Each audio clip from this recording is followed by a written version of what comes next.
Did I ever tell you about the occasion on which, to my utter amazement, I saw what I can only explain as a ghost, a very traditional, very normal ghost?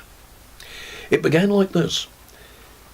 A long time ago, when I was a young teacher, I worked at Gamlingay Village College in Cambridgeshire, and the village colleges were run by a warden who was in charge of both adult education and the school education, a deputy head who really ran the school, and a further education tutor who was responsible for the adult education and the youth work, youth clubs and so on.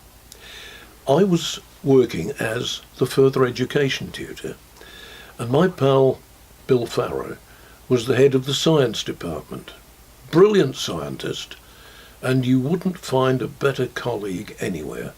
He was a colleague and a friend, and we had that sort of close relationship where Bill was the honorary uncle to my kids and I was the honorary uncle to his, and it was as if we really were brothers.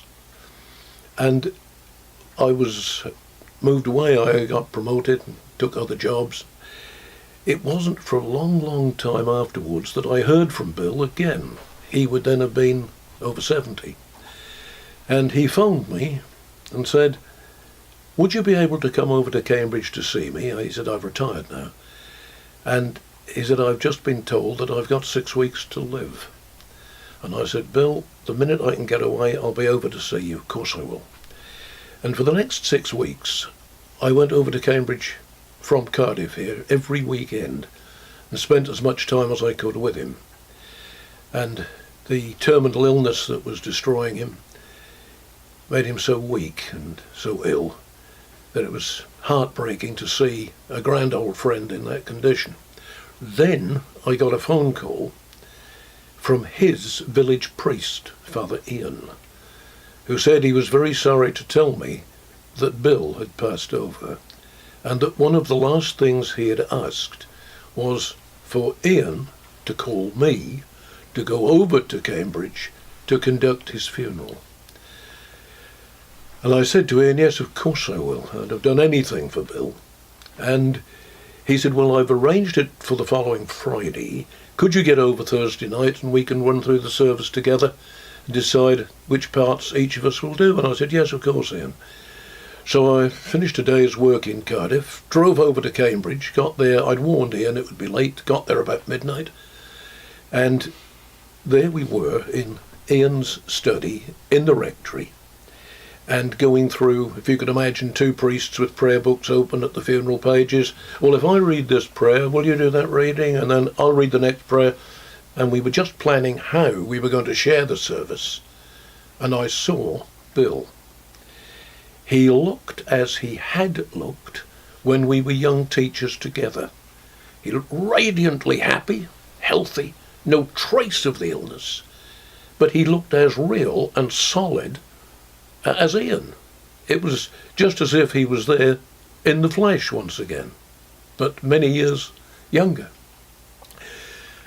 And he gave me a great big smile. He'd always had a mischievous sense of humour, and said, "Tell Ian that Lady Juliana was absolutely right."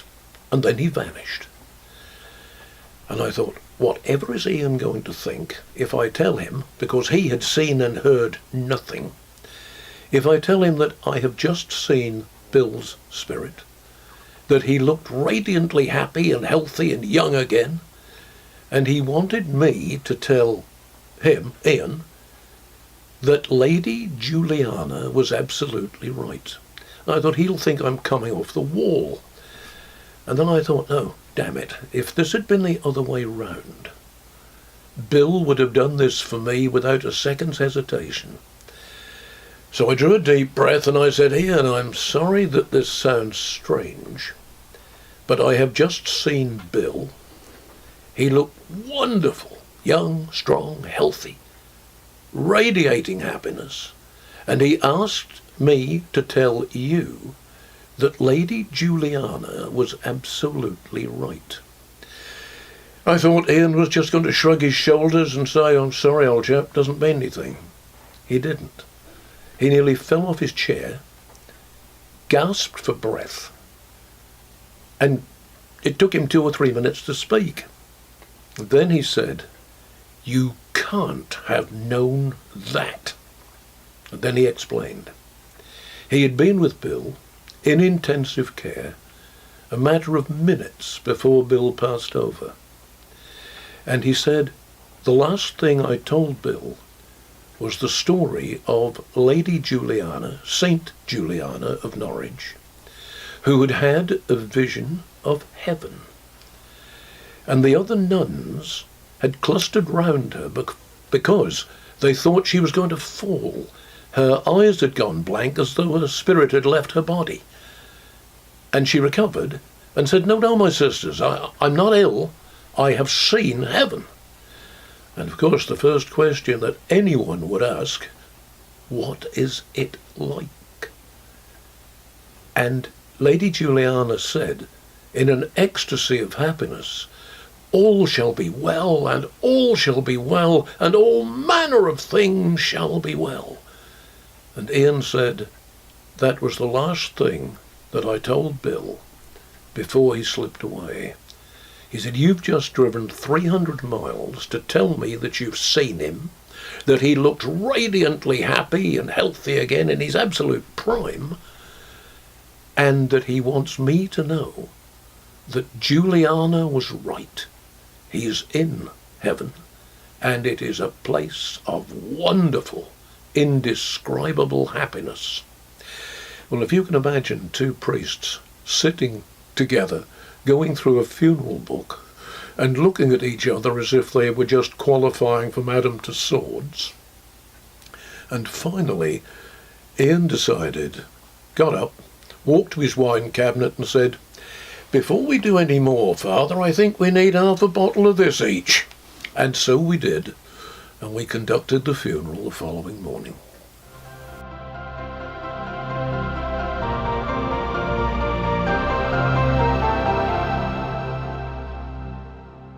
We come across the very strange mystery of John Chapman, and this is one of the best documented accounts of someone apparently seeing the future.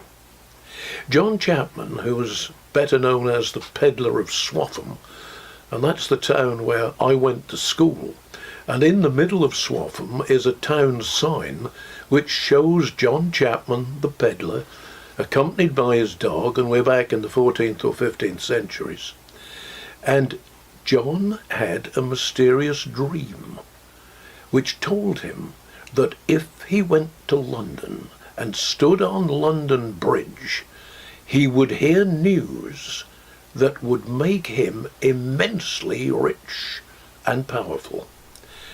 Now, John was a peddler, and if he wasn't out peddling his goods every day, he and his wife didn't have much to eat that week.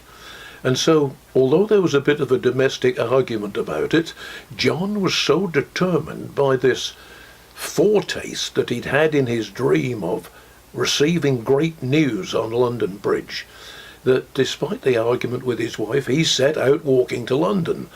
Well, it's a good 100 miles, and you can imagine it took him practically a week to do it on foot, faithful dog trotting beside him.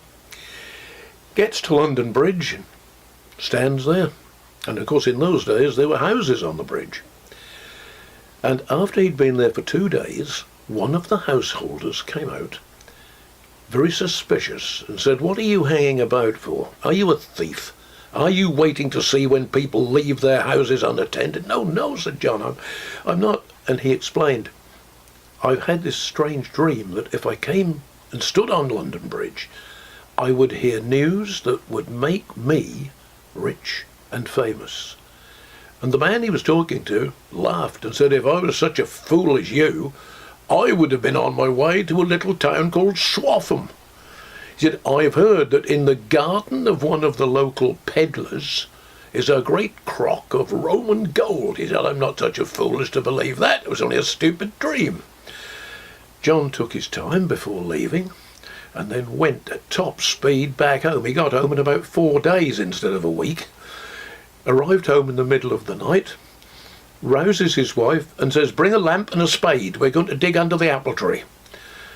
She is even more amazed than she was when he suddenly set off for London, but loyal and loving couple, and she duly comes with the spade and the lantern, gives John the spade, he starts to dig, and 3 or 4 feet down he encounters a Roman potsherd full of gold Roman coins, and changed their lives completely.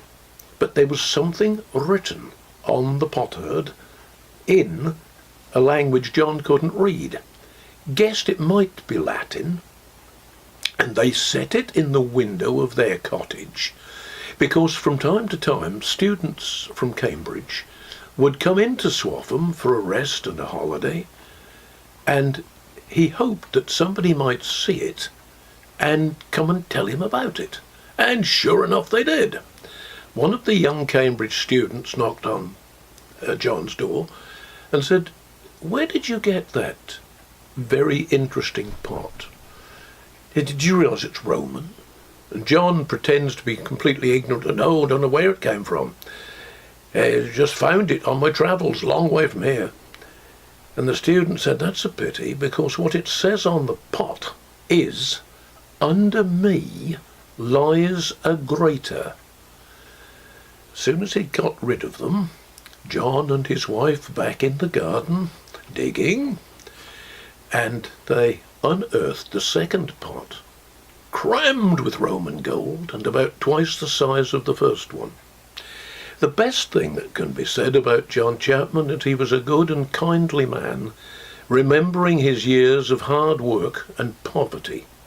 He built almshouses, he endowed the church, did all kinds of good and generous things with the money that he'd found as a result of that strange dream, that time slip dream, which had taken him into the future. These time slips, if that's what they are, seem to have been going on not only for centuries, but for millennia. For example, there was the Roman legion that just seemed to have disappeared. This was the 9th Spanish Legion, and the year was 120 AD. And the entire legion seems to have vanished. Now, it's one thing for an old age pensioner to get involved in a minor time slip in a modern city, but for an entire Roman legion to march, as it were, out of time instead of out of space presents a rather more sombre mystery. And then, of course, there's the very strange case, and again I refer back to my notes, of the experience that Sir Robert Victor Goddard had in 1935 at the Drem Airport. He flew over it, expecting it to be as it was when he had last been informed about it, largely abandoned and derelict. And what he saw was the airport as it was going to be after the outbreak of the Second World War.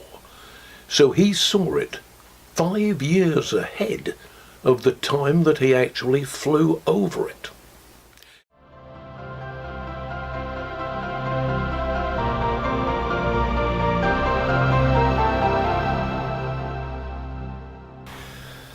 Did I ever tell you about the very strange events that happened when I was filming a series for television which was called Castles of Horror?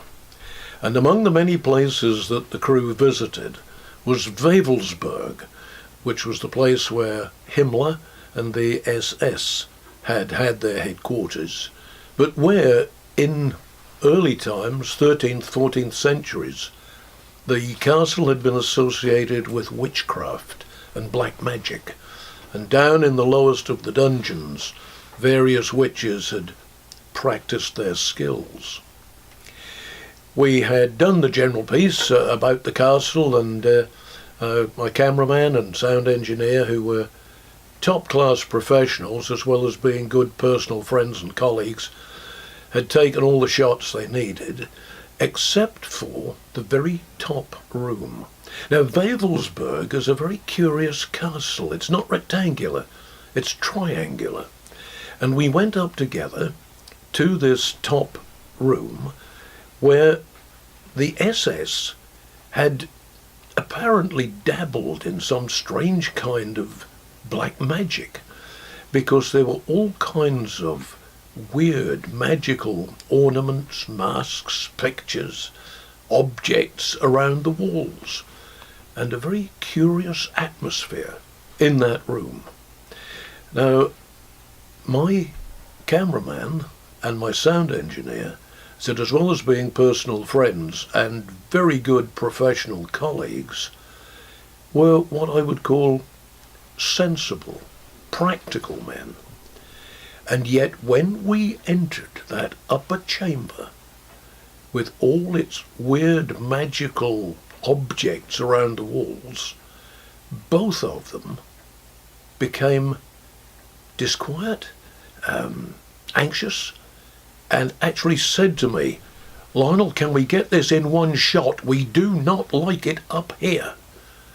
And it was so unusual coming from such friends who were practical and, as I said, highly intelligent professionals.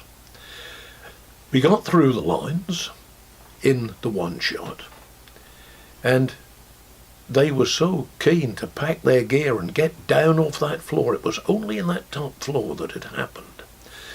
Now, because in the course of my work over the years, I have done a number of exorcisms, I rather feel that whatever spiritual abilities any of us may have, and they all differ, some people are highly sensitive, and I'm not. And others become exorcists and what one might perhaps term sort of psychic warriors. But whatever it was in that upper room wasn't affecting me. It was almost as if it was backing away from me, and it was certainly having a very serious impact on my two professional team friends. And what could it have been? Was it that this weird magic symbolism that the SS under Himmler had actually used in Wewelsburg?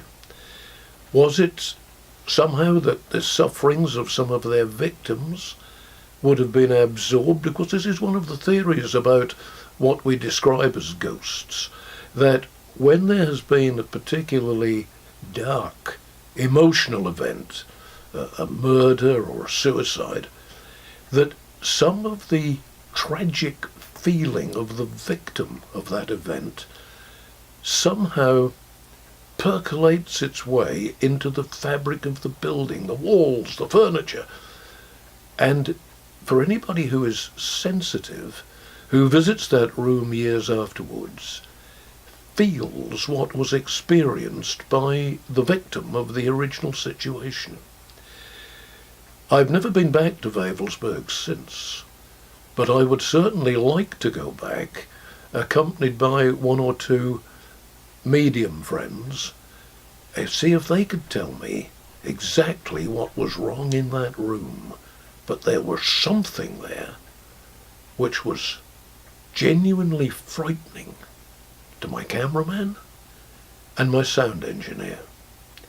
But whatever it was, it didn't get to me. I can't explain it, but it was a very strange room.